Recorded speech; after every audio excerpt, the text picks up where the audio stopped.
রাজধানীর বঙ্গবন্ধু আন্তর্জাতিক সম্মেলন কেন্দ্রে কাল অনুষ্ঠিত হয়ে গেল জাতীয় চলচ্চিত্র পুরস্কার প্রদান অনুষ্ঠান।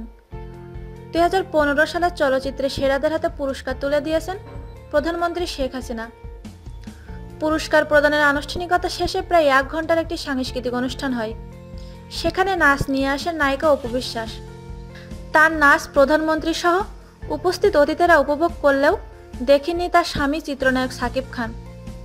সাংস্কৃতিক অনুষ্ঠান শুরুর আগে তিনি অনুষ্ঠানস্থল ত্যাগ করেন।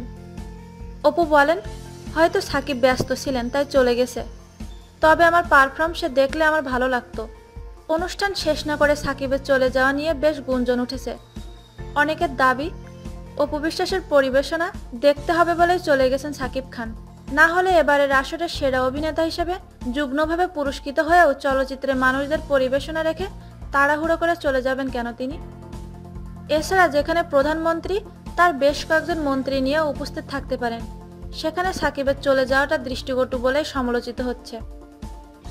পুত্রসহ অপু বিশ্বাস প্রকাশ্যে আসার পর থেকেই মানসিক টানপোড়েনে যাচ্ছে সাকিব অপুর দাম্পত্য জীবন।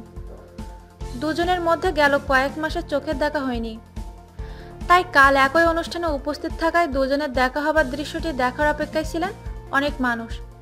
কিন্তু সেই অপেক্ষায় গুড়ে বালি, অপুর সঙ্গে দেখা হলো না সাকিবের। পুরস্কার গ্রহণ শেষে ফারুক, আলমগীর, শাবানা, অঞ্জনার সঙ্গে বেশ কিছুক্ষণ কথা বলতে দেখা যায় সাকিব খানকে। আমাদের এই ভিডিওটি যদি আপনাদের ভালো লেগে থাকে তাহলে প্লিজ সাবস্ক্রাইব করুন, লাইক, কমেন্ট এবং শেয়ার করতে ভুলবেন না।